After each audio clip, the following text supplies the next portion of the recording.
અને પૂરી ઝૂંટવી લીધી. ભગવાન શ્રી રામ એકદમ રુદન કરવા લાગ્યા. મારા મનની અંદર સંશય પેઠો કે ભગવાન થઈ એક પૂરી લઈ લીધી તો એ રુદન કરવા લાગ્યા. આને તે કંઈક ભગવાન કહેવાતા હશે. એના પ્રાયશ્ચિત રૂપે તે દિવસથી નક્કી કરી લીધું કે હવે આ શરીરને ક્યારેય પણ આપણે છોડવું નથી, અને પશ્ચાતાપ રૂપે આ શરીરની અંદર જ ભગવાન શ્રી રામજીના ચરિત્રો અદ્યાપી પર્યંત સુધી હું ગાઈ રહ્યો છું.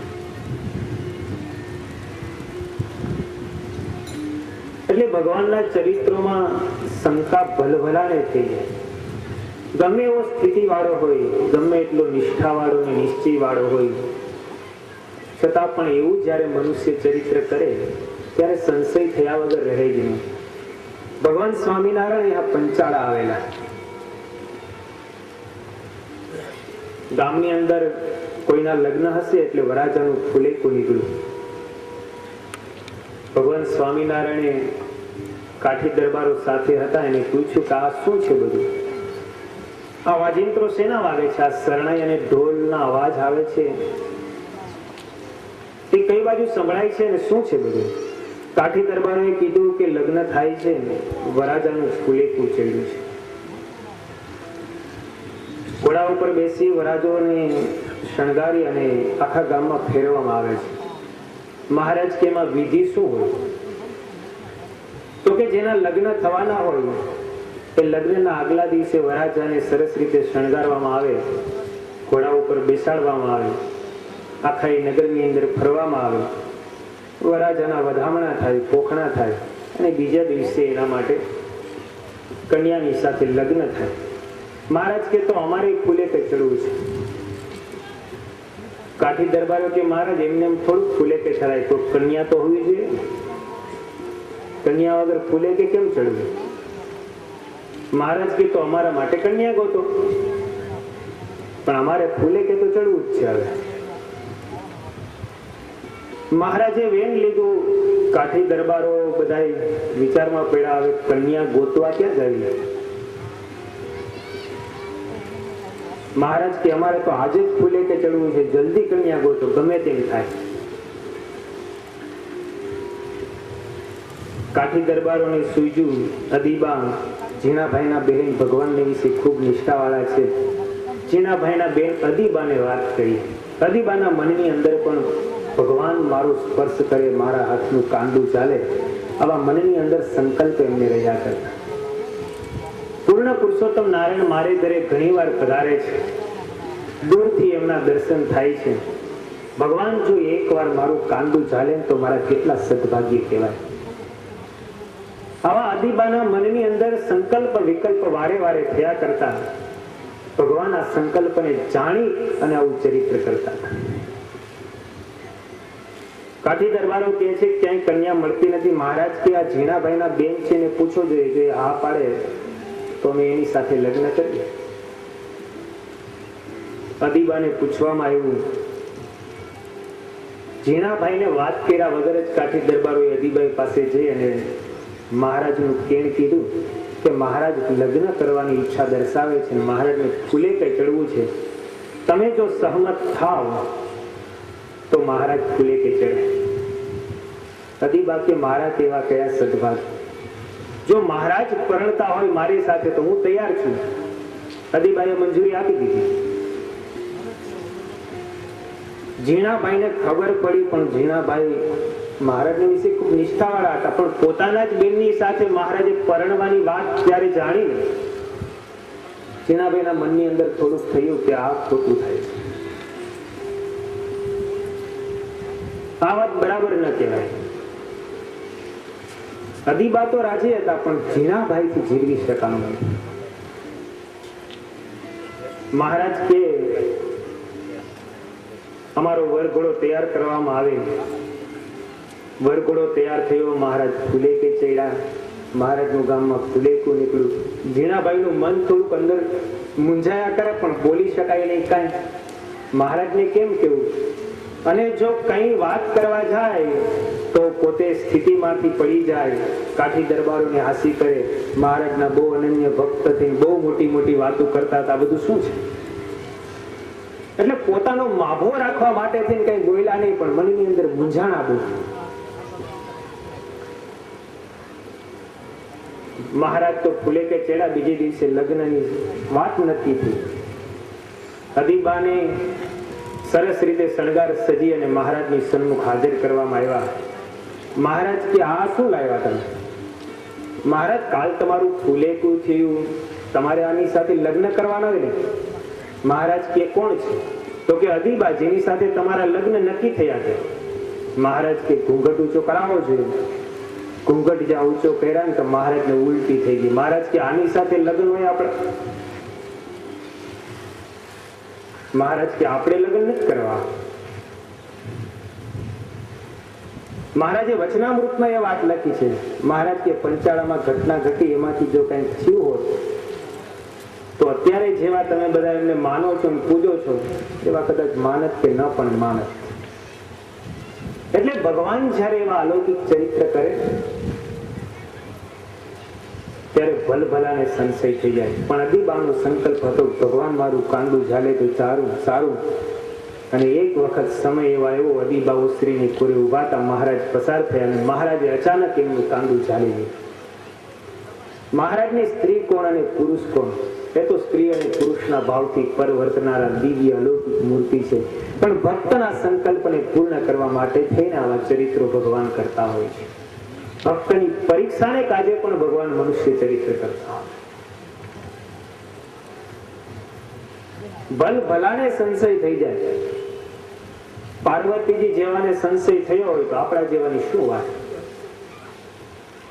ભગવાન શંકર કહે છે રામજીની પરીક્ષા કરવામાં બહુ માલ નથી, તો એ પાર્વતીજીથી રહેવાનું નહીં.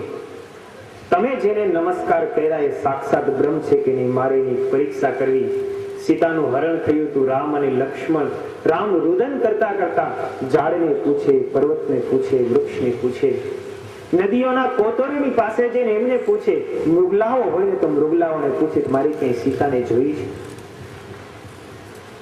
રામ કેલા જેવા થઈ ગયા. એ સમયે ભગવાન શંકર આકાશ માર્ગે પાર્વતીજીની સાથે નીકળ્યા અને ભગવાન શંકરે બ્રહ્મ જાણી અને એમના ચરિત્રને જોઈ અને પ્રણામ કર્યા.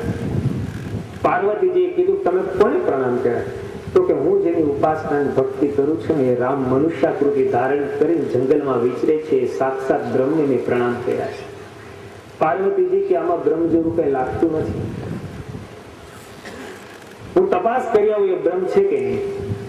અને પાર્વતીજી સીતાનું રૂપ ધારણ કરી અને રામ પ્રભુ જ્યાં આગળ ચાલતા હતા ને ત્યાં આગળ ચાલવા લાગ્યા. હવે સીતાજી હંમેશા રામના પગલે પગલે ચાલતા હોય ને, પાર્વતી સીતાનું રૂપ ધારણ કરીને આગળ ચાલવા લાગ્યા કે ભગવાન મને ઓળખે છે કે નહીં. જો બ્રહ્મ હશે તો મને ઓળખી જશે. ભગવાન શ્રી રામજીએ પાર્વતી જે સીતાના રૂપમાં હતા એને કીધું દેવી તમે એકલા કેમ છો? મહાદેવજી ક્યાં છે? પાર્વતીજી બોઠા પડ્યા, કઈ બોલ્યા નહીં, નીચું મોં કરીને અદ્રશ્ય થઈ ગયા. ભગવાન શંકર પાસે આવીને કીધું કે ખરેખર બ્રહ્મ છે. પણ ભગવાન શંકરના મનની અંદર એક ગાંઠ પડી ગઈ કે મેં જેમને સમજાવ્યા મનાવ્યા છતાં મારું માન્યા નહીં, અને હું જેની ઉપાસનાને ભક્તિ કરું એને પરીક્ષા કરવા માટે ગયા, અને એ પણ સીતા માતાનું રૂપ ધારણ કરીને પરીક્ષા કરવા ગયા. માટે એકવાર આને સીતાનું રૂપ ધારણ કર્યું ને હવે આજ મારા માટે માં સમાન છે. અને એ સત્ય કરી દીધા. પછી તો બહુ લાંબી કથા આવે છે. સમાધિની અંદર જતા રહ્યા, હજારો વર્ષો સુધી સમાધિમાં રહ્યા. દક્ષ પ્રજાપતિનો યજ્ઞ થયો, સતી યજ્ઞના કુંડમાં બળી ગયા. પર્વત મહારાજની પુત્રી તરીકે પાર્વતી થયા અને કઠોર સાધના કરી અને શંકરને પ્રાપ્ત કર્યા. એકવાર ભગવાનના ચરિત્રની અંદર સંશય થયો, કેટલી લાંબી સાધના કરવી પડી. એટલે ભગવાનના મનુષ્ય ચરિત્રમાં સંશય ન થાય ને એ જ સાચો ભક્ત કહેવાય. સુખદેવજી મહારાજ પરીક્ષિતને ત્યાર પછી ધેનુકાસુરના મોક્ષની કથા સંભળાવે છે. પરીક્ષિતને કહે છે કે પરીક્ષિત, એક દિવસ શ્રીદામા સ્તોકાદિક મિત્રોની સાથે ભગવાન શ્રી કૃષ્ણ અને બલરામ યમુના નદીના તટ ઉપર બેઠા છે. મિત્રોએ આવી અને બલરામ અને શ્રી કૃષ્ણને કીધું છે કે થોડેક દૂર એક તાલનું જંગલ છે. એ જંગલની અંદર ખૂબ સુંદર ફળો પાક્યા છે. એ ફળો ખૂબ સ્વાદિષ્ટ છે, પરંતુ ત્યાં એક ધેનુકાસુર નામનો અસુર રહે છે. ગધેડાનું રૂપ ધારણ કરે અને ત્યાં વિચરણ કરે છે. એમની સાથે અનેક બીજા અસુરો પણ છે. એ પાકેલા ફળો કોઈને તોડવા દેતો નથી, પોતે એકલો જ એમનો ભક્ષક થયો છે. અમારે ફળ ખાવાની ખૂબ ઈચ્છા છે, તમે કંઈક કૃપા કરી અમને ફળ ખવડાવો. આ પ્રમાણે મિત્રોએ જ્યારે પ્રાર્થના કરી, ભગવાન શ્રી કૃષ્ણ અને બલરામજી કહે છે ચાલો આપણે ત્યાં જઈએ. તાડના વનની અંદર આવ્યા. પથ્થર મારી મારી અને પાકા ફળો ફેરવા લાગ્યા છે. ફળોનો અવાજ સાંભળી ધેનુકાસુર પોતાના મિત્રોની સાથે ત્યાં ગધેડાના રૂપમાં આવ્યો છે. બલરામજી ઉપર પ્રહાર કર્યો. બલરામજી હેઠા પડી ગયા. ભગવાન શ્રી કૃષ્ણએ એમના બંનેથી પાછળથી પગ ચાલ્યા. ધેનુકાસુરે ભગવાન શ્રી કૃષ્ણને પણ થોડાક ધક્કો મારીને હલાવી દીધા. બલરામજી ઉભા થઈ ધેનુકાસુરના પગ પકડી જોરથી ફેરવી આકાશ માર્ગે અને તાળના વૃક્ષની સાથે એમને અથડાયો અને ધેનુકાસુરનો વધ થયો. એમના મિત્રો જે આવ્યા એ બધાનો જ ભગવાન શ્રી કૃષ્ણ અને બલરામજીએ સાથે મળી બધાનો જ ઉદ્ધાર કર્યો. અસુરોને તાળના વનમાંથી નષ્ટપ્રાય કર્યા અને તાળના જેટલા ફળો હતા એ ફળો ઉપર પ્રજાને હક અપાયો.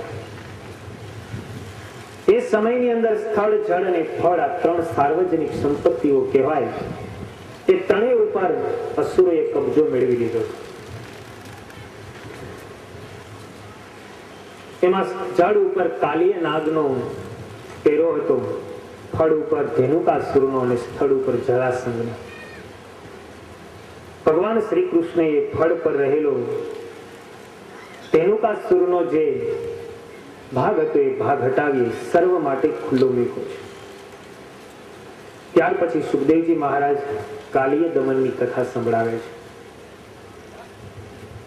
એક વખત શ્રી કૃષ્ણ ભગવાન પોતાના મિત્રોની સાથે નંદ બાબાના ઘરેથી પોતાના ઘરેથી રમવા માટે નીકળ્યા. એ સમયે માર્ગની અંદર એક કોટલા ઉપર ગોવાળો થોડાક 10-15 ભેગા થઈને પરસ્પર ચર્ચાઓ કરતા હતા કે યમુનાના ધરામાં જેવી કાલી નાગ પેઠો છે અને જે કોઈ ગાયો ત્યાં પાણી પીવા માટે જાય છે ને બધી મૃત્યુ પામે છે. એ ઝેર એટલું બધું ભયંકર છે કે એ ધરા ઉપરથી કોઈ પસાર થાય, પક્ષીઓ આકાશ માર્ગે ઉડતું ઉડતું ત્યાંથી નીકળે ને તો પક્ષી ત્યાંથી તરત જ ધરામાં પડે છે અને મૃત્યુ પામે છે. આટલું બધું કાતિલ ઝેર છે. આવી વાતો ભગવાન શ્રી કૃષ્ણ ત્યાં 10-12 ગોવાળિયાઓ કરતા હતા ને એ સાંભળી ગયા. ભગવાન શ્રી કૃષ્ણએ મનમાં વિચાર કર્યો કે આ સારું ન કહેવાય. જળ ઉપર સર્વનો અધિકાર છે અને જળમાં જો પોતે એટલો અધિકાર જમાવી અને બીજાને મારતો હોય તો એનો નાશ કરવો એ યોગ્ય છે. ભગવાન શ્રી કૃષ્ણ પોતાના મિત્રોની સાથે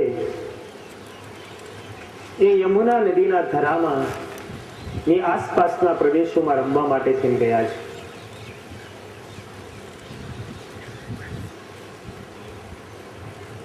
તે આસપાસના પ્રદેશોની અંદર રમે છે. આ ધરાની અંદર કાલીય નાગ હતો એ ઘણા સમયથી એમની અંદર રહેતો હતો. આ કાલીય નાગ કોણ હતો અને શા માટે ત્યાં આવ્યો એની પાછળ એક કથા છે.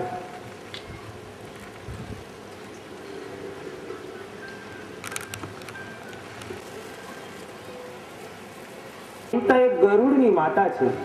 ગરુડને ખ્યાલ આવ્યો કે મારી માતા ખોટી રીતે દાસી બની અને કદરુની સેવામાં રહીએ છીએ. સૂર્યના રથના ઘોડા ખરેખર શ્વેત રંગના જ છે. સર્પોનું આ કપટ છે. આ કપટ જાણી અને ગરુડજીને અત્યંત ક્રોધ ચડ્યો. ગરુડજી સર્પલોકની અંદર ગયા અને બધા સર્પોને મારવા લાગ્યા. કારણ કે સર્પો છે એ ગરુડનું ખાધ છે. સર્પો મરવા માંડ્યા. અંતે બધા સર્પોએ નક્કી કર્યું કે આ રીતે તમે અમને મારી નાખો એ યોગ્ય ન કહેવાય. તમે મહિને મહિને આવો, તમારે જે કંઈ અમારો ખોરાક હો તમને, તો અમે તમને મહિને મહિને તમને ખોરાક પૂરો પાડશું. ગરુડજી મહિને મહિને આવે અને સર્પ લોકો એને ખોરાક આપે. ગરુડજી ખાય અને જતા રહે. એમાં એક દિવસ કાલીય હતો. એ કાલીયનો વારો આવ્યો. યુવાન છે, ખૂબ ઘમંડી છે.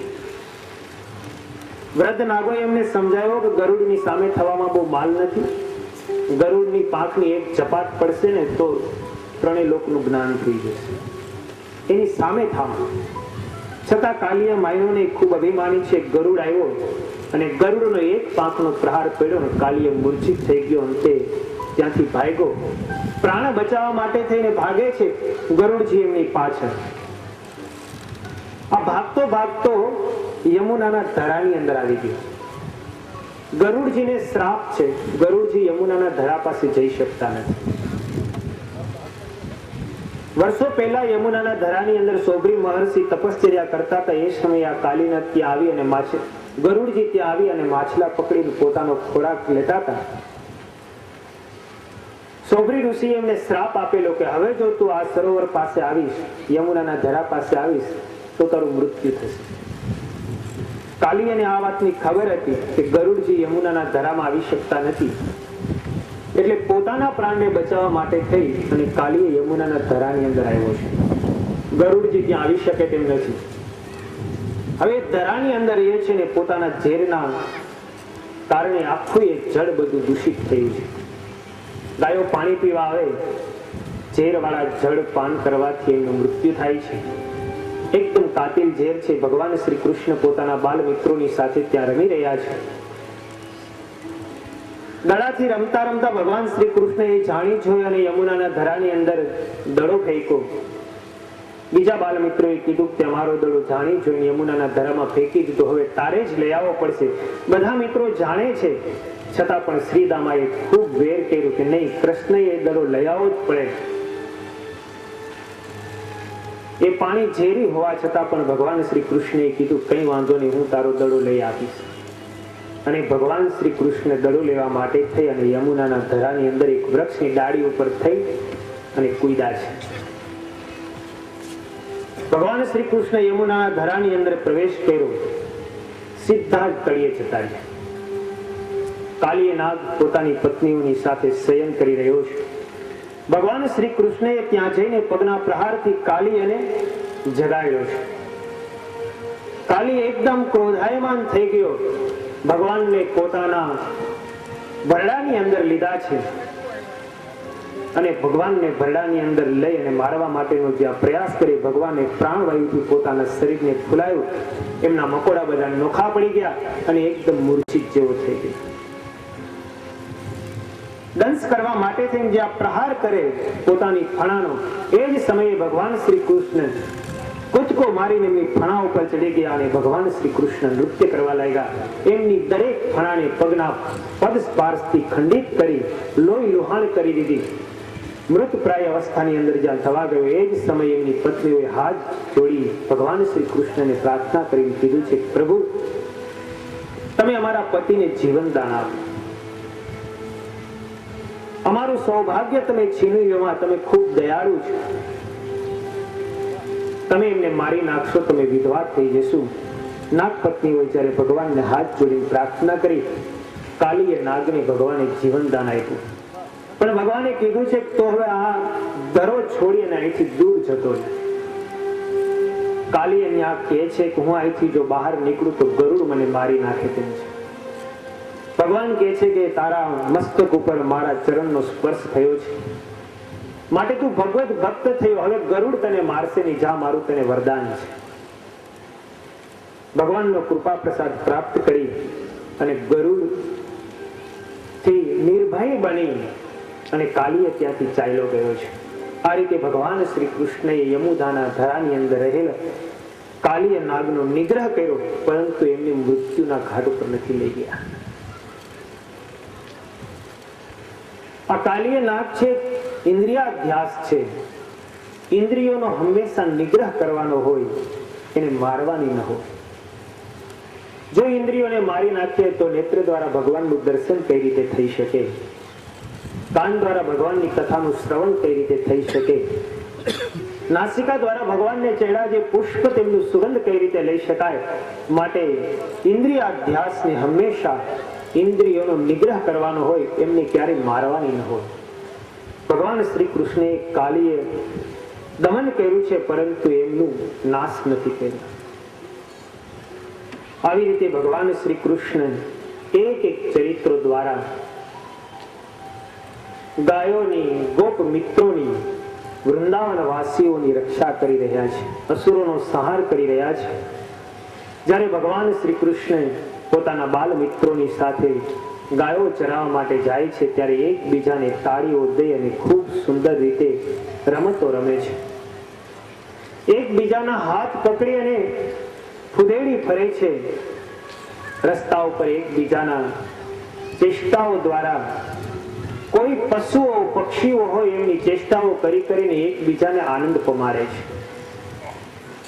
ભગવાન શ્રી કૃષ્ણ પોતાના મિત્રોની સાથે ગાયો ચરાવવા માટે નિત્ય પ્રત્યે જાય છે. મિત્રોને ખૂબ આનંદ પમાડે છે.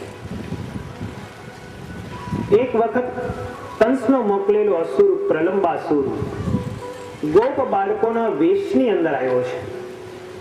યમુના નદીના કિનારા ઉપર એક પક્ષે ભગવાન શ્રી કૃષ્ણ અને એક પક્ષે બલરામજી અને એમની સાથે 10 ગોવાળિયાઓ, 2 પક્ષ પાડવામાં આવ્યા છે અને રમત રમે છે.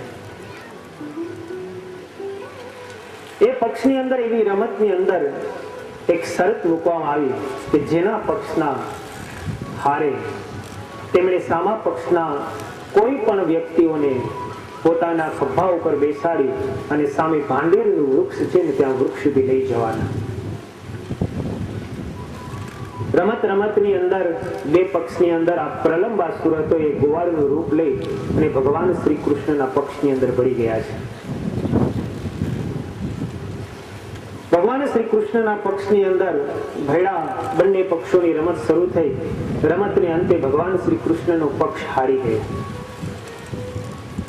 પ્રલંબાસુર અને ભગવાન શ્રી કૃષ્ણ એમના પક્ષના માણસોને હવે સામે બલરામજીના પક્ષના બધા જ સભ્યોને પોતાના ખભા ઉપર બેસાડી અને ભાંડીરના વૃક્ષ સુધી લઈ જવાના છે. શ્રી કૃષ્ણ ભગવાને શ્રીદામાને પોતાના ખભા ઉપર બેસાડ્યા અને પ્રલંબાસુરે લાગ જોઈ બલરામજીને પોતાના ખભા ઉપર બેસાડી લીધા. પાંડીર સુધીના વૃક્ષ સુધી લઈ જવાના હતા, પરંતુ આ પ્રલંબાસુર પાંડીર વૃક્ષ તરફ જવા કરતા આકાશ માર્ગે ઉડવા લાગ્યો. બલરામજીને પોતાના ખભા ઉપર બેસાડી આકાશમાં ઊંચે ઊંચે જવા લાગ્યો.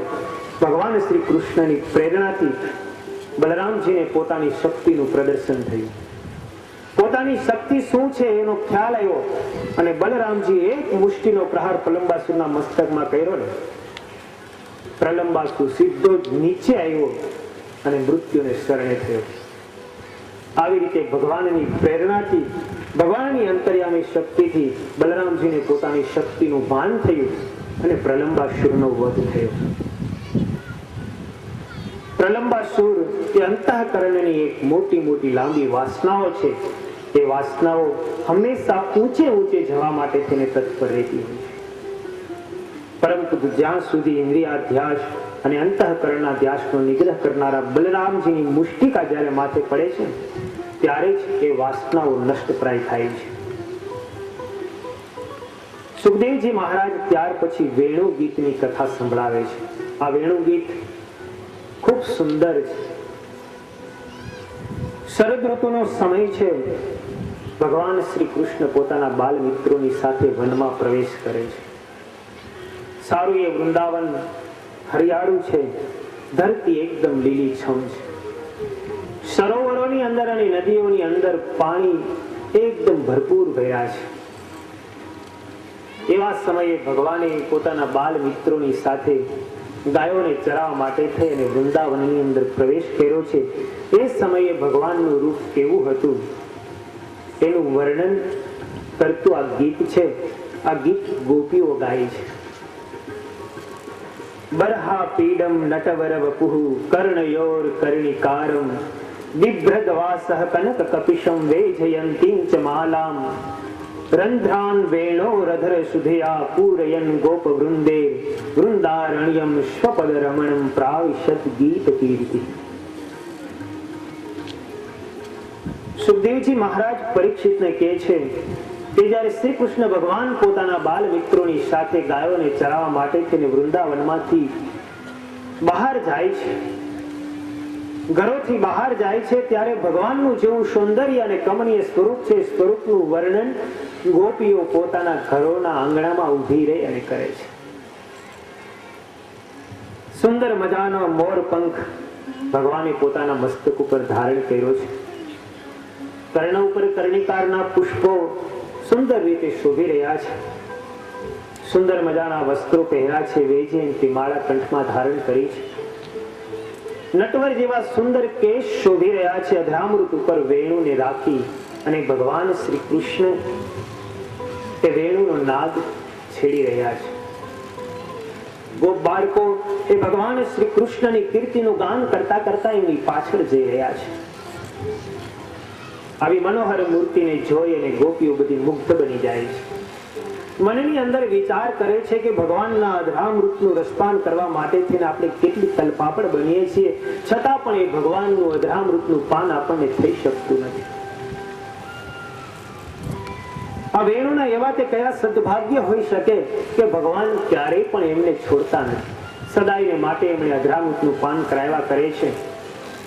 પોતાના બળવોઠ ઉપર ધારણ કરી સુંદર મજાનું તાન છેડી અને મુરલીનું વાદન કરે છે. ગોપીઓ કહે છે, ખરેખર જીવનની સાચી જો કોઈ સાર્થકતા હોય ને તો ભગવાનનું દર્શન થવું.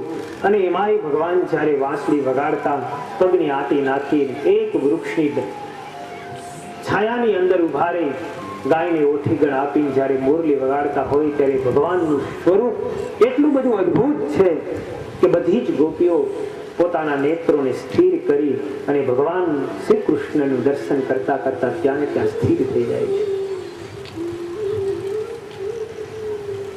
એ ભગવાન શ્રી કૃષ્ણ જે મોરલી રાખી છે એ મોરલીની સરાહના કરતા ગોપીઓ કહે છે એ મોરલીના એવા તે કયા સદભાગ્ય હશે કે ભગવાન એમને ક્યારેય પણ છોડતા નથી.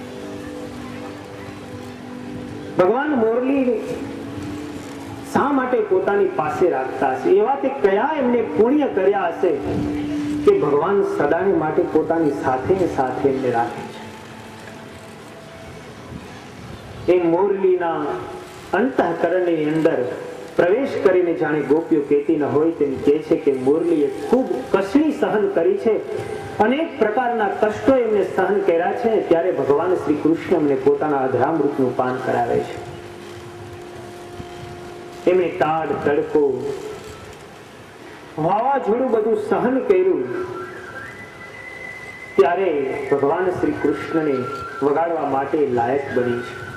એમણે પોતાના શરીરને વિંધી નાખ્યું છે, ત્યારે ભગવાન શ્રી કૃષ્ણ એમને સદાને માટે પોતાના અધરામૃત ઉપર ધારણ કરી અને એના પગ દબાવતા હોય એવી રીતે સુંદર હાથ એમની ઉપર ફેરવે છે. મોરલી ભગવાનને ગમે છે એનું કારણ બીજું શું હોઈ શકે? એના માટે થઈને કલ્પના કરતા ગોપીઓ કહે છે કે મોરલી ભગવાનને ગમે છે કારણ કે મોરલીને પોતાનું કોઈ તાણ નથી.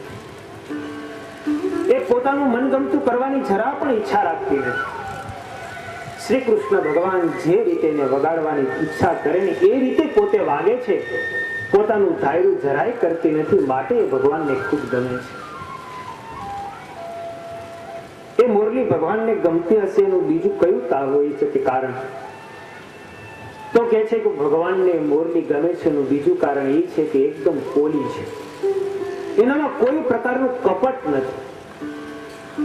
જે ભક્ત કપટ રહિત થાય, નિર્દોષ થાય, નિખાલસ થાય એ ભગવાનને ખૂબ ગમે છે. આ મોરલીએ પોતાના પેટમાં કંઈ કપટ રાખેલું નથી, એકદમ એનું પેટ પોલું છે, એટલા માટેથી ભગવાનને ખૂબ ગમે છે. ગોપીઓ કહે છે કે વૃંદાવનના વૃક્ષોના ભાગ્ય કેટલા બધા હશે કે જેથી કરીને વૃંદાવન વિહારી ભગવાન શ્રી કૃષ્ણ નંદ નંદન એ વૃક્ષોની છાયામાં ઉભા રહી અને મોરલીને તાન છે.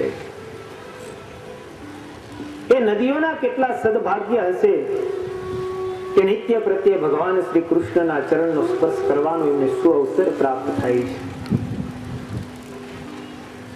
એ લતાઓના કેટલા સદભાગ્ય હશે કે ભગવાન શ્રી કૃષ્ણ ગાયો ચરાવવા માટે જતા હશે ત્યારે ભગવાનના હાથનો સ્પર્શ એમને થતો હશે.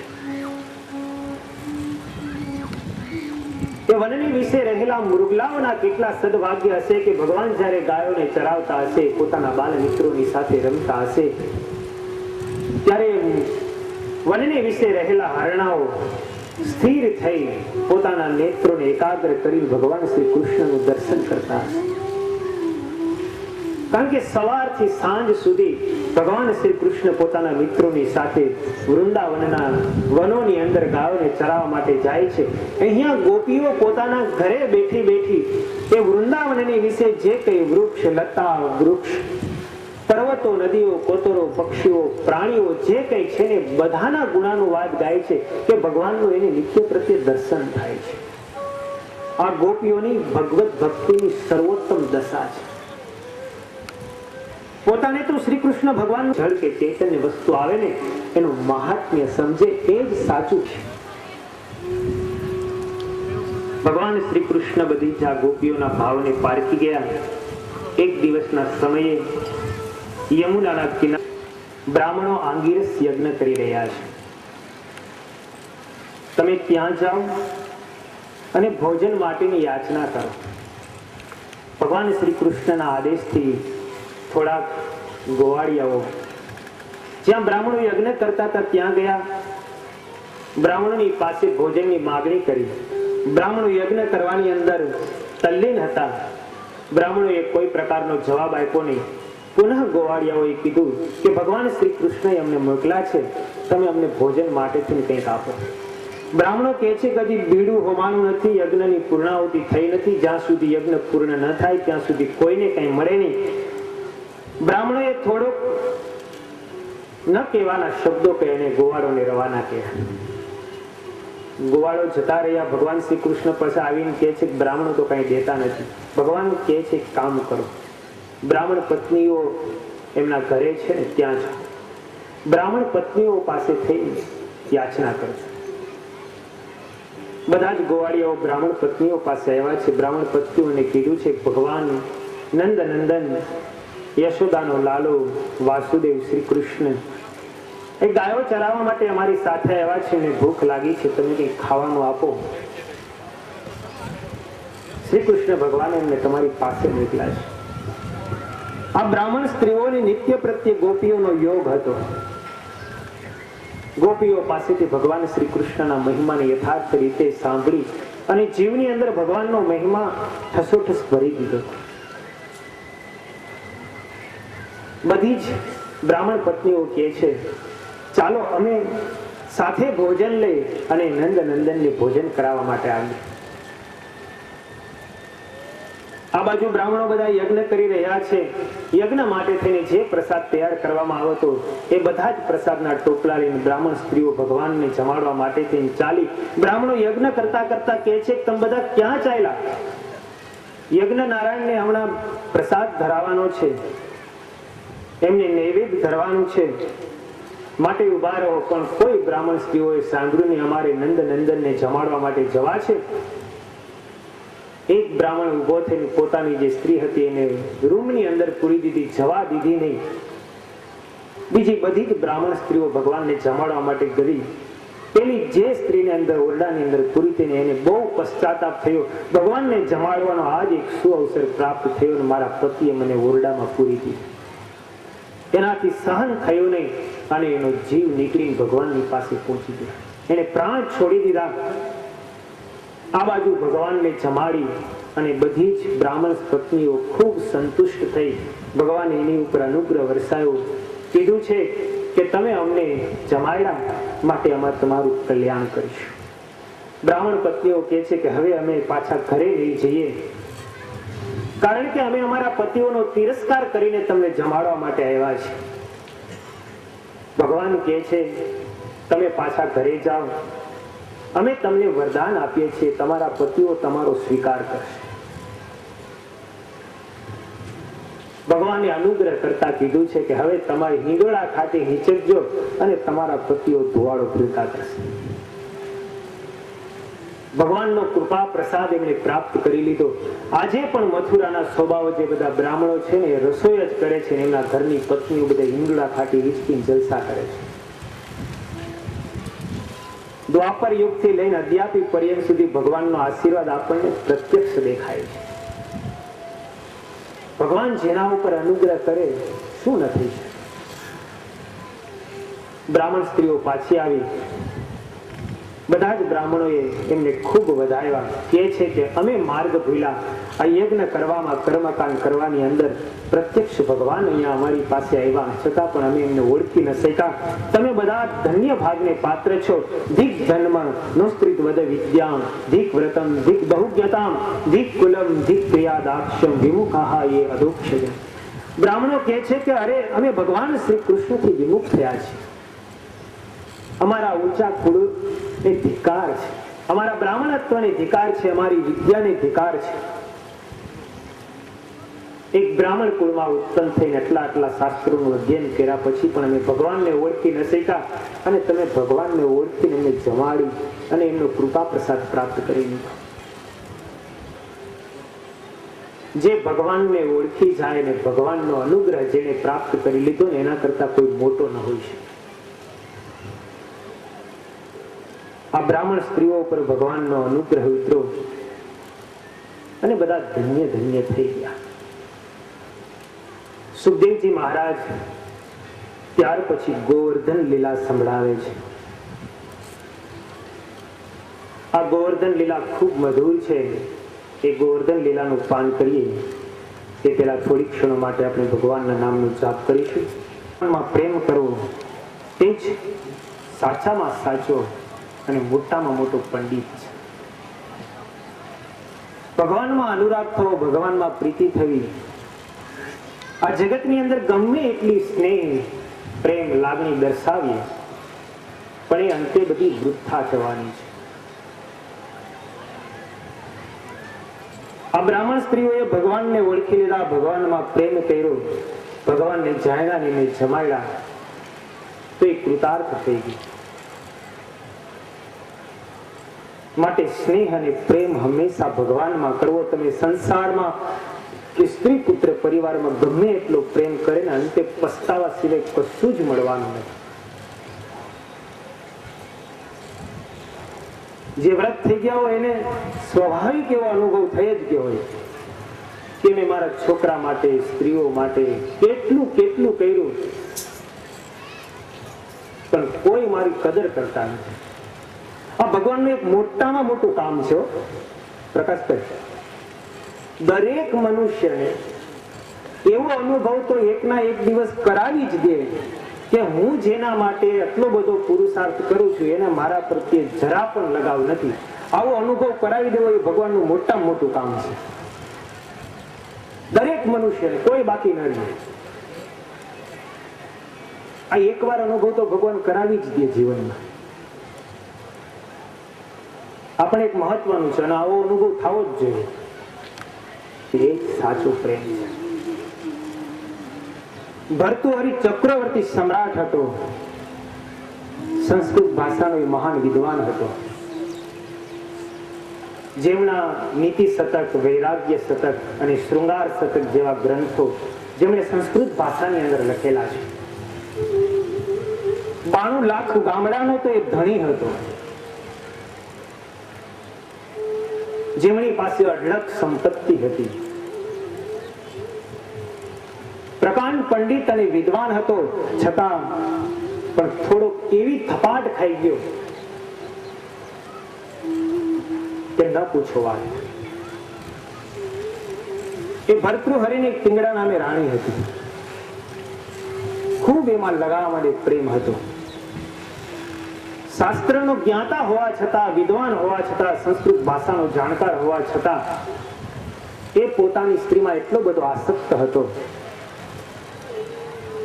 કે એને એમ થયું કે મારા માટે જો કોઈ હોય, મારું જો કોઈ સુખ હોય, મારી સાચી સંપત્તિ અને સમૃદ્ધિ જો કોઈ હોય તો મારી સ્ત્રી છે. રૂપવાન સ્ત્રી મળે ને એ પુરુષ માટે મોટામાં મોટું કલમ છે. કારણ કે એમાં આસક્ત થયા વગર રહે છે. ભગવાન જેને રૂપવાન સ્ત્રી આપે અને કયાગ્રી ના આપે ને એ ભગવાનની મોટામાં મોટી એની ઉપર કૃપા કહેવાય. આ એકદમ રૂપવાન સ્ત્રી હતી. ભર્તૃહરિમાં ખૂબ આસક્ત હતો. એક દિવસ ઘટના એવી ઘટી, જંગલની અંદર એક કઠિયારાને અમર ફળ પ્રાપ્ત થયું. અમર ફળ મળ્યું કઠિયારાને એટલે મનની અંદર કઠિયારાએ વિચાર કર્યો કે અમર ફળ હું ખાવ અને અમર થાવ તો પછી મારે કેટલા વર્ષો જીવવાનું. હું અમર થઈ જાઉં તો ફાયદો પણ કેટલાને થાય. વધારામાં વધારે તો મારા ઘરના માણસોને ફાયદો થાય, અને હું અમર થાવ તો મારે આખી જિંદગી લાકડા જ કાપવાના રહ્યા. એના કરતા અમારા મહારાજ ભર્તૃહરિ ચક્રવર્તી સમ્રાટ છે, મહાન વિદ્વાન છે, 92 લાખ ગામડાનો એ માલિક છે. એને જો હું અમર ફળ આપું ને અમર થાય ને તો અમારું આખું એ રાજ્ય શાશ્વત થઈ જાય. આવો વિચાર કરીને પેલો કઠિયારો મહારાજ જ્યાં રાજસભાની અંદર એકલા બેઠા હતા ત્યાં આવે છે. કઠિયારે આવી પ્રણામ કરી ભર્તૃહરિને વાત કરી છે, માલિક હું એક કઠિયારો છું, જંગલની અંદર લાકડા કાપું છું. લાકડા કાપતા કાપતા મને એક અમર ફળ મળ્યું છે. આ અમર ફળ મહારાજ તમે ખાવ ને તો તમે અમર થઈ જાઓ. ભર્તૃહરિ કહે છે તો પછી તે આ અમર ફળ ન ખાધું? કઠિયારો કે માલિક હું અમર ફળ ખાવ ને હું અમર ખાવ તો મારે તો લાકડા જ કાપવાના રહે, અને તમે જો અમર થાવ તો આપણા આખા દેશને માટે તમે એક આધારરૂપ થઈ બન્યું. તમે આખા દેશના માલિક છો. સારી એ પ્રજાને આમાં ફાયદો થાય.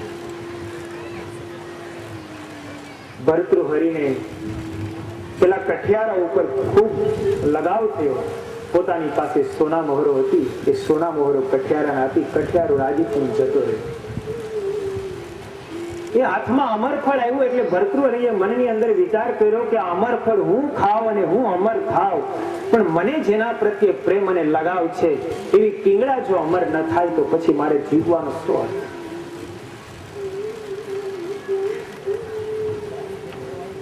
માટે પીંગળા જો અમર થાય તો ઘણું.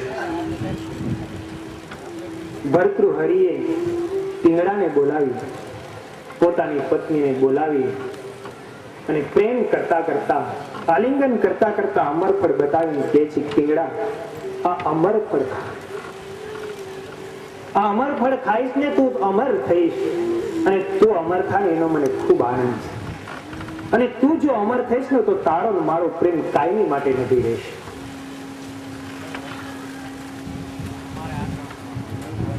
ભર્તૃહરિએ અમર ફળ પીંગળાને આપ્યું. પીંગળા અમર ફળ લઈને પોતાના રાણીવાસની અંદર ગઈ, પણ મનની અંદર પીંગળાએ વિચાર કર્યો કે હું આ અમર ફળ ખાવ અને મને જેના પ્રત્યે પ્રેમ છે એ અમારા રાજ્યનો અશ્વપાલનો રક્ષક અશ્વપાલકને જો ન આપું અને એ જો અમર ન થાય તો પછી મારે અમર થવાનું શું? ભર્તૃહરિની પીંગળા પ્રત્યે ખૂબ લગાવ છે, પ્રેમ છે, પરંતુ એક પીંગળા બાહ્ય ચેષ્ટાઓ દ્વારા, બાહ્ય વ્યવહારથી ભર્તૃહરિની સાથે સારો વ્યવહાર રાખે છે, પરંતુ આંતરિક રીતે તો ઘોડાનો રાખનાર એક સુંદર માણસ હતો ને એમાં આસક્ત થયેલી છે. એનું મન બીજે લાગેલું છે, એ અશ્વપાલકને ખૂબ ચાહે છે. પિંગળાએ વિચાર કર્યો કે અશ્વપાલક જો અમર ન થાય, હું અમર થાવ તો શું કામ? એ ફળ એક દિવસ અશ્વપાલકને બોલાવીને આપ્યું, કે છે તું આ ફળ ખા ને તું અમર થઈશ તો મારો પ્રેમ કાયમી બનશે. હવે અશ્વપાલકના હાથમાં પ્રેમ આવ્યો નહીં, અશ્વપાલકની વૃત્તિ એક વેશ્યામાં લાગેલી. અશ્વપાલકે મનમાં વિચાર કર્યો કે હું આ અમર ફળ ખાવ એના કરતા મારી જે પ્રેયસી છે એને જો અમર ફળ આપું ને અને એ જો અમર થાય ને તો મારો પ્રેમ કાયમ ન રહે. એ અશ્વપાલકે પેલી વેશ્યા હતી એને અમર ફળ આપ્યું. હવે વેશ્યાના હાથમાં જયારે અમર ફળ આવ્યું ત્યારે વેશ્યાએ મનની અંદર વિચાર કર્યો, હું આ અમર ફળ ખાવ અને હજી મેં કેટલા પાપ કર્યું, આટલા પાપ શું મારા માટે ઓછા છે અને અમરથી મારે વિશેષ પાપ કરવા? આના કરતા જો મારા મહારાજા ભર્તૃહરિને આ અમર ફળ આપું ને ઈ જો અમર ફળ ખાય તો એ અમર થઈ જાય. આવો મનમાં વિચાર કરીને પેલી વેશ્યા ભર્તૃહરિ એકાંતની અંદર બેઠા હતા એ સમયે રાજ સિંહાસનમાં ત્યાં આવી છે.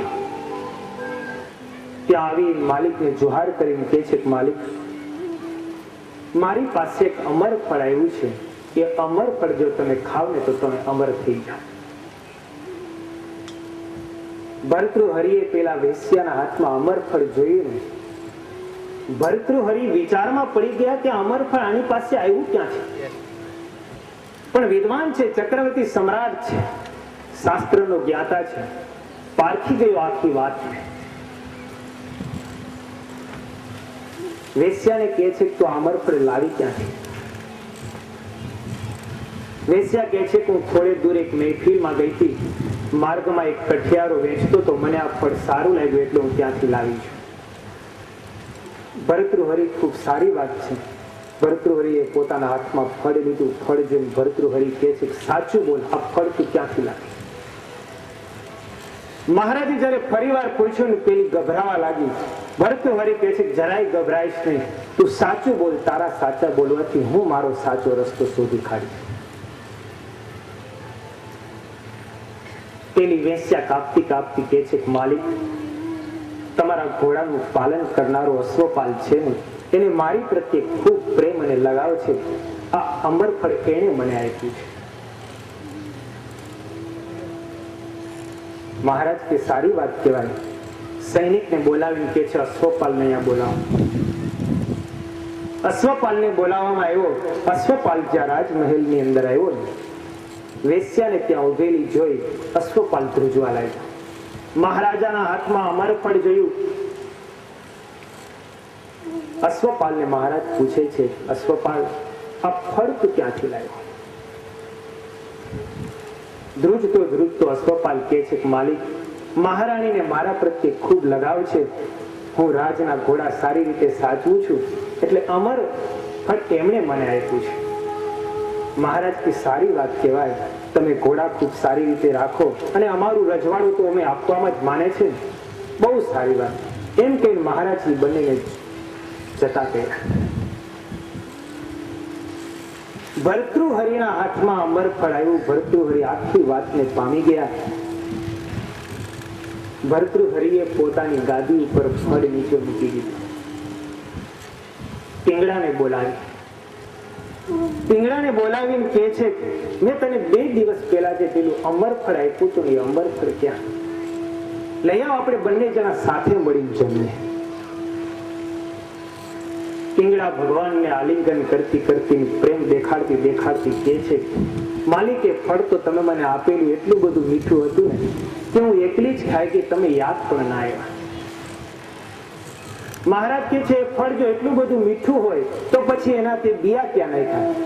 એ બિયા આપણે વાવીએ અને એમાંથી જે વૃક્ષ ઉગે ને ફળ પાકે, એ ફળ જો આપણે ખાશું અને આપણી પ્રજાને આપશું તો આપણી આખી પ્રજા અમર થઈ જશે. ત્યારે પેલી પિંગળા કહે છે કે માલિકે ફળ તો એટલું બધું મીઠું હતું ને કે મને ખબર જ નહીં રહી. એ છોયા બિયા બધું હું સાથે ખાઈ ગઈ. આટલું બધું કપટ જ્યારે સ્ત્રી પોતાના પતિ પ્રત્યે કરતું હોય અને પતિને જ્યારે ખબર પડે ત્યારે એમની કેવી દશા થતી.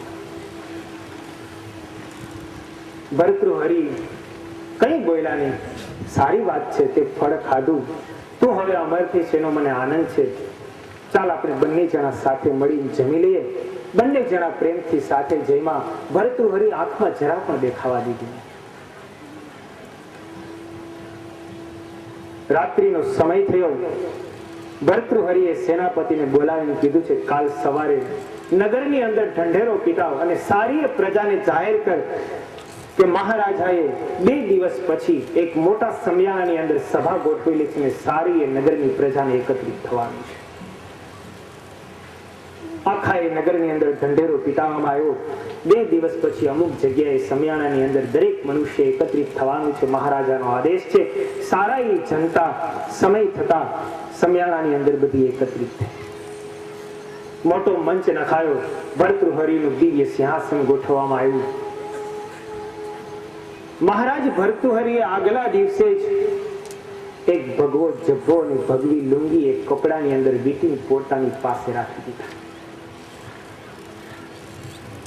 રાજ મહારાજનો પોશાક પહેરી ભર્તૃહરિ પોતાની રાજરાણી પિંગલા સાથે એ હજારો માણસોની સભા ભરાઈને બેઠી હતી ને એ સભાની અંદર પ્રવેશ કર્યો. મહારાજાનો જયઘોષ થયો. મહારાજ સિંહાસન પર વિરાજિત થયા. અડધું આસન ખાલી હતું, ત્યાં પિંગળા પણ બેઠી. મહારાજે સારી એ પ્રજાને સંબોધી અને અંતની અંદર સંબોધતા પિંગળાની હાજરીમાં કહે છે કે જે મનુષ્ય કપટ કરે, જ્યારે પોતાને જેની ઉપર અપાર લગાવ હોય, અપાર વાત્સલ્ય હોય, અપાર પ્રેમ હોય અને એ જ મનુષ્ય પ્રત્યે જ્યારે કપટ કરવામાં આવે છે ને ત્યારે એના જેવો કોઈ દુષ્ટ નથી. ભર્તૃહરિએ પોતાની રાણી પિંગલાને પોતાની ગાદી નીચે દબાવેલું જે ફળ હતું ને ફળ બતાવીને કે છે, પિંગલા, ફળને તું ઓળખ. હવે મુદ્દો જ જયારે હાથમાં આવી ગયો ત્યારે પિંગળાને બોલવાનું તો કશું હતું જ નહીં.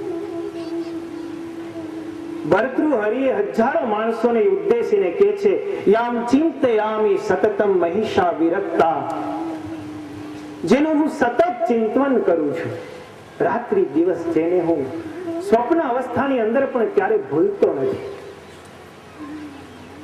એ રાજરાણી પિંગલા જ મારા પ્રત્યે વિરક્ત છે, મારાથી અળગી છે. ધીક્તામ ચ તમ ચ મદનમ ચ ઇમામ ચ મામ ચ.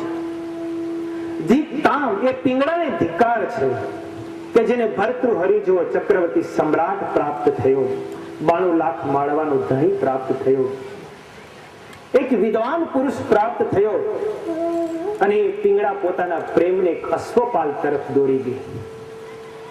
ધીક્તામ ચ તમ ચ, અને અશ્વપાલને પણ ધિક્કાર છે જેને રાજરાણી જેવી સ્ત્રી પ્રાપ્ત થઈ, સૌંદર્યવાન, અને પોતાના પ્રેમને એક વેશ્યા તરફ દોરી ગયા. ધીક્તામ ચ તમ ચ મદનમ ચ ઇમામ ચ મામ ચ, અને એ વેશ્યાને પણ ધિક્કાર છે કે રાજપુરુષ એક પ્રાપ્ત થયો, રાજાના માણસ, રાજનો માણસ કામ કરનારો પ્રાપ્ત થયો, છતાં પણ એમને અપનાવી ન શકી અને કપટથી પ્રાપ્ત થયેલું પ્રેમથી આપેલું ફળ મારી સુધી લાવી. અને એના કરતા પણ મદન, કામને ધિક્કાર હો કે જેને આવડું મોટું સ્વરૂપ ધારણ કર્યું. મનુષ્યમાં જ્યારે આસક્તિ પ્રાપ્ત થાય, જ્યારે સાંસારિક પ્રેમ જાગૃત થાય, ત્યારે સમજી લેવું કે એકના એક દિવસ ઠોકર માર્યા વગર રહેવાનું છે. પણ નિર્દોષતાથી, કોઈ પણ સ્વાર્થની સિદ્ધિ વગર જ્યારે પ્રેમ કોઈ પ્રત્યે થાય ને ત્યારે એ જ પ્રેમ મનુષ્યને મુક્તિ સુધી પહોંચાડી દેતો હોય છે. માટે કોઈની સાથે પ્રેમ કે લગાવ કરવો તો નિષ્કામ ભાવથી કરવો, અને ભગવાન પ્રત્યે જો પ્રેમ નિષ્કામ ભાવથી કરવામાં આવે ને તો એને ભગવાનની ચતુર્ધા મુક્તિથી પણ દુર્લભ એવી ચરણારવિંદની પ્રાપ્તિ થાય. માટે પ્રેમ કરવો તો નિષ્કામ ભાવથી ભગવાન સાથે કરવો. જગતના સાંસારિક પદાર્થમાં જેમણે પ્રેમ કર્યો છે એમને ઠોકર લાગ્યા વગર રહી જ નથી. આ બ્રાહ્મણ સ્ત્રીઓએ ભગવાનની સાથે પ્રેમ કર્યો, પોતાના પતિઓને તર છોડી દીધા, પોતાના પતિઓના વચનોની અવગણના કરીને ભગવાનને જમાડવા માટે ગઈને એ બ્રાહ્મણ સ્ત્રીઓ પર એવો અનુગ્રહ થયો, અત્યાર પર્યંત સુધી એમનું દર્શન થયા આવે છે. સુખદેવજી મહારાજ પરીક્ષિતને ત્યાર પછી ગોવર્ધન લીલા સંભળાવે છે. સુખદેવજી કહે છે કે ભગવાન અપી તત્રેવ બલદેવેન સંયુતઃ અપશ્યન નિવસન ગોપાન ઇન્દ્રયાગ કૃતોદ્યમાન.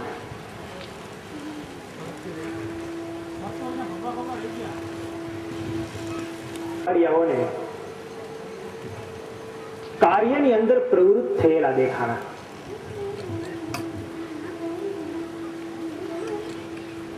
શ્રી કૃષ્ણ ભગવાને બધા બાલ મિત્રોને પૂછ્યું કે આ બધા નંદ બાબા અને બધા જ ગામના મોટા મોટા ગોવાળીઓ આટલા બધા કાર્યમાં પ્રવૃત્ત કેમ છે? નંદ બાબા પાસે જઈને પૂછ્યું છે કે તમે આટલા બધા કાર્યમાં પ્રવૃત્ત કેમ છો અને આ શું કરી રહ્યા છો? નંદ બાબાએ કીધું છે કે આપણે ઇન્દ્રનો યજ્ઞ કરીએ છીએ. ઇન્દ્ર વરસાદ વરસાવે, પરિણામે આ ગોવર્ધન પર્વત લીલોછમ રહે છે. ગાયોને ચરવા માટેનું ઘાસ થાય છે, અનાજ પાકે છે અને આપણે બધા જીવિત રહીએ છીએ. માટે ઇન્દ્રના આપણી ઉપર ખૂબ મોટા ઉપકારો છે, એટલે ઇન્દ્રના ઋણમાંથી મુક્ત થવા માટે એમનો યજ્ઞ કરીએ છીએ.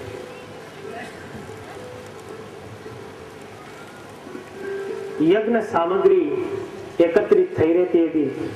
ભગવાન શ્રી કૃષ્ણએ નંદ બાબાને આજે બધા જ ગોવાળિયાઓને બોલાવીને કીધું છે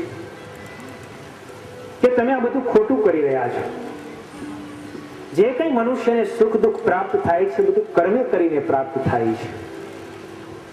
સારા ભાગવતની અંદર શ્રી કૃષ્ણ ભગવાને કર્મનું પ્રતિપાદન જો કર્યું હોય તો એક જ જગ્યાએ કર્યું છે.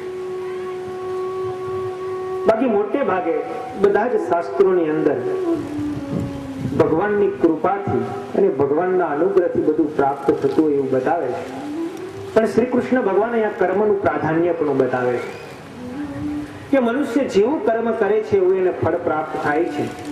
આમાં ઇન્દ્રાદિક દેવતાઓની કોઈ આરાધના કે ઉપાસના કરવાની જરૂર નથી. તમારે જો ઉપાસના કરવી હોય, આરાધના કરવી હોય, યજ્ઞ કરવો હોય ને તો ગાયો નો કરો, બ્રાહ્મણો નો કરો. ગાયો આપણને દૂધ આપે છે, દહીં આપે છે, ઘી આપે છે, માખણ આપે છે. બ્રાહ્મણોનો યજ્ઞ કરો. બ્રાહ્મણો આપણા માટે થઈને, આપણા હિતને માટે થઈને પુરુષાર્થ કરે છે, વિદ્યાર્જન કરે છે, વેદનું સંરક્ષણ કરે છે. આ ગોવર્ધન પર્વતની પૂજા કરવી જોઈએ. આ ગોવર્ધન પર્વત આપણા ગાયોને ચરવા માટે થઈને લીલું ઘાસ પૂરું પાડે છે. માટે યજ્ઞ કરો તો તેનો કરો. ઇન્દ્રનો યજ્ઞ કરવાની કોઈ જરૂર નથી. ભગવાન શ્રી કૃષ્ણએ ગોવાળિયાઓની આગળ અને નંદ બાબાની આગળ પ્રતિપાદન કર્યું. બધા જ ગોવાળિયાઓ ભગવાનની વાતના સહમત થઈ ગયા. ગોવાળિયાઓની આગળ બધા જ ગોવાળિયાઓ સહમત થયા એટલે ભગવાન શ્રી કૃષ્ણને કહે છે તો પછી એમનો યજ્ઞ કઈ રીતે કરવો? ઇન્દ્ર પોતે પ્રત્યક્ષ આવીને ગ્રહણ કરી જાય, પણ ગોવર્ધન પર્વતની પૂજા કરીશું, એમને આગળ અંકોટ ધરીશું તો શું એ સ્વીકાર કરશે? ભગવાન કોઈ ભાવથી તમે જેટલું અર્પણ કરશો ને બધું સ્વીકાર કરશે. ગોવર્ધન પર્વતની પૂજા કરવામાં આવી. ભગવાન શ્રી કૃષ્ણએ ગોવર્ધન પર્વતની અંદર અંતર્યામી રૂપે પ્રવેશ કરી અને એ ગોવાળોના અને ગોપીઓના જે કોઈ ભાવો હતા ને બધા જ ભાવોનો સ્વીકાર કર્યો. ઇન્દ્રનો યજ્ઞ થયો ને આ બાજુ ઇન્દ્રને અત્યંત ક્રોધ ચડ્યો. ઇન્દ્રને ક્રોધ ચડતાની સાથે ચોધાર વરસાદ વરસાયો છે. 7 દિવસ સુધી મુશળધાર વરસાદ વરસ્યો. ચારે તરફ પાણી ક્યાંય સમાતું નથી. બધા જ ગોવાળિયાઓ ત્રાહિમામ પુકારી ગયા. હવે બચવા માટે કઈ ઉપાય દેખાણો નહીં. ભગવાન શ્રી કૃષ્ણના શરણે ગયા છે, હાથ જોડીને કીધું છે ઇન્દ્રનો કોપ થયો છે, હવે તમે અમારી રક્ષા કરો. ભગવાન શ્રી કૃષ્ણ કહે છે કે તમે જરાય ચિંતા કરતા નહીં. ભગવાન શ્રી કૃષ્ણ બધા જ ગોપ મિત્રોને લઈ, એ ગોવાળિયાઓ અને ગોપીઓને સાથે લઈ, ગાયોને લઈ અને ગોવર્ધન પર્વત પાસે આવ્યા છે. ભગવાન શ્રી કૃષ્ણે ગોવર્ધન પર્વતને ઊંચો કર્યો છે અને ગોવર્ધન પર્વતને ઊંચો કરીને પોતાના અંગુલી ઉપર, તેજની આંગળી ઉપર ધારણ કર્યું છે. બધા જ ગોપ મિત્રો હતા, બધા લાકડીના ટેકા રાખી અને ઉભા રહી ગયા. ભગવાન કહે છે કે બધા જ અંદર આવી જાઓ.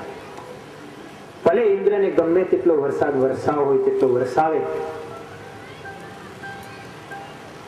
ઇન્દ્રએ મુશળધાર વરસાદ વધારે ને વધારે વરસાવા લાગ્યો. પછી તો ધીરે ધીરે પાણી ક્યાંય સમાતું નહીં, એટલે ગોવર્ધન પર્વતની નીચે આવવા લાગ્યું. ગોવર્ધન પર્વતની નીચે જ્યારે પાણી આવવા લાગ્યું, ફરીવાર બધા જ ગોવાળીઓ ભયભીત થયા. હવે જો આની નીચે પાણી આવશે તો આપણે ક્યાંય નહીં જઈ શકીએ. ભગવાન શ્રી કૃષ્ણએ બલરામજીની સામે નિર્દેશ કર્યો છે, તમે શેષ નારાયણ છો. શેષનું રૂપ ધારણ કરી ચારે બાજુ બોર્ડર